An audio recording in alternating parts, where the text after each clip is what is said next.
In 2016, the World Economic Forum and Forbes magazine published a short essay titled, "Welcome to 2030, I own nothing, have no privacy, and life has never been better."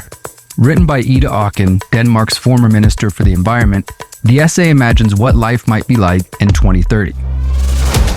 The year 2030 was chosen because of its importance to the achievement of the United Nations Sustainable Development Goals and the Agenda 2030. The SDGs are a collection of 17 interlinked objectives adopted by the UN in 2015 with the ostensible goal of ending poverty, protecting the planet, and spreading peace and prosperity to all people by 2030. However, these lofty idealistic goals actually hide darker intentions. The SDGs in Agenda 2030 are a step towards a world where individual liberty and privacy are erased, and technocratic digital surveillance and social engineering are the norm. Although the essay is nearly a decade old, most people have become aware of it and the phrase "you will own nothing and be happy" since the World Economic Forum announced the Great Reset Agenda in June 2020. Now is the historical moment, the time, not only to fight severe virus, but to shape the system. Since that announcement, countless researchers, podcasters, and journalists have shared their concerns with the public in an attempt to avert the world described by this essay. When you get past the buzzwords and promises of utopia, you recognize that the world of 2030 described by the World Economic Forum is a world where technocrats centrally plan every aspect of society. It is a world with no privacy, no personal property ownership, with mandatory digital IDs and digital currencies, and social credit scores. The essay makes this clear when it states, quote, "Everything you considered a product has now become a service," or, quote, "In our city, we don't pay any rent because someone else is using our free space whenever we do not need it. My living room is used for business meetings when I'm not there." The author states that shopping has turned into choosing things to use, and sometimes she lets the algorithm do it for her because, quote, "It knows my taste better than I do by now." Finally, she laments the people who do not live in our city, those we lost on the way, referring to the people who opted out of the smart cities and social credit scores to exit the cities to build so-called self-supplying communities. What the writer fails to understand is that millions of people are already choosing to exit the cities and build outside the digital dystopia planned for 2030. Even those who cannot or will not leave the cities are beginning to question what their future holds if they remain in the tightly controlled metroplexes.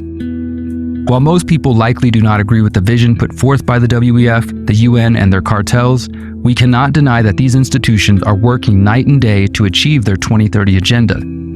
They are working with hundreds of multinational corporations, nearly every major world government, and spending trillions of dollars to manifest this great reset of society. And while millions of people have woken up to this agenda, the vast majority are still spending their time being reactive and allowing these technocrats to manipulate their emotions and actions, and thus, their lives. What if, instead of exclusively being reactionary, we put all of our energy into creating our own visions for 2030? If we know we reject the technocratic Great Reset and Agenda 2030, then we must spend time getting to know exactly what we are seeking to create. Instead of "you will own nothing and be happy in 2030, perhaps we can make it "you will be thriving and you will be fulfilled in 2030. The answer completely depends on every single one of us.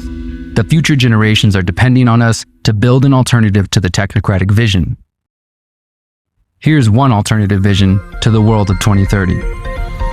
Welcome to 2030. I own land, live among like-minded people, and life has never been better. Welcome to my home. I own a couple of acres in an intentional community 1 hour outside of a major city. I live in a hempcrete home with my family and our pets. Together we live among dozens of other families and individuals who decided to get out of the concrete jungle and head for greener pastures. Every family owns their own land and their own home. The founders of our community bought the land and began recruiting members in the late 2010s as the surveillance grids became more obvious. Our community has built our own homes, roads, a network of trails, and a community center where we host educational workshops to teach others how to become independent from the grid. Speaking of the grid, some of our neighbors have been experimenting with free energy devices, while others are focused on solar and hydroelectric power. We are determined to be energy independent, especially after some governments began disconnecting the unvaccinated from the electric grid in 2026. Once food prices and inflation began to rise in 2025, we realized we needed to cut our dependence on the grocery stores. Most of the corporate stores require a digital ID to enter anyways, and our community members have opted out of that system. All of our homes are nestled within food forests producing fruits from around the world. The hundreds of trees we have planted the last few years shield our homes from the elements and allow for privacy. As you walk down the pathways, you also see many permaculture gardens producing veggies and herbs for cooking and medicine. Free-range kids are running in every direction, laughing and playing in the sun. The best part of our lives now is that we are not alone. We are one of thousands of communities which form an international network outside of the big cities and control grid. Our community is surrounded by several other like-minded communities, each with their own governance models, traditions, and norms. We often trade goods and services with our local neighbors, and some communities have begun establishing long-distance trade networks. Thankfully, in the late 2010s, a handful of forward-thinking individuals began establishing local freedom cells and circles, helping people network and find the community they were looking for. These groups laid the foundation for a movement which saw millions of people exiting from the grid and disobeying authoritarian mandates. Those cells eventually morphed into intentional communities and eco-villages, united by respect for self-ownership and bodily autonomy. Together they form a decentralized network of networks, which gives the people an option outside of the smart cities. They live different kinds of lives inside the city. While we chose to exit the cities, some folks stayed behind, convinced they could disrupt the move towards a technocratic police state. And in some cases, they were correct. The digital IDs were defeated, the authoritarian control removed, and human liberty flourishes, even in the concrete jungle. We've even partnered with some of the cities to help them implement permaculture operations to make the cities more food independent. In other cases, the agenda has continued to move forward, but the resistance grows every day. The ruling class underestimated the tenacity of the human spirit. As long as there is life, there is hope. This vision is my simple attempt at outlining what 2030 could be like. I call it Liberation 2030, and I work every day to help others see the importance of envisioning this future. Maybe your vision is slightly different.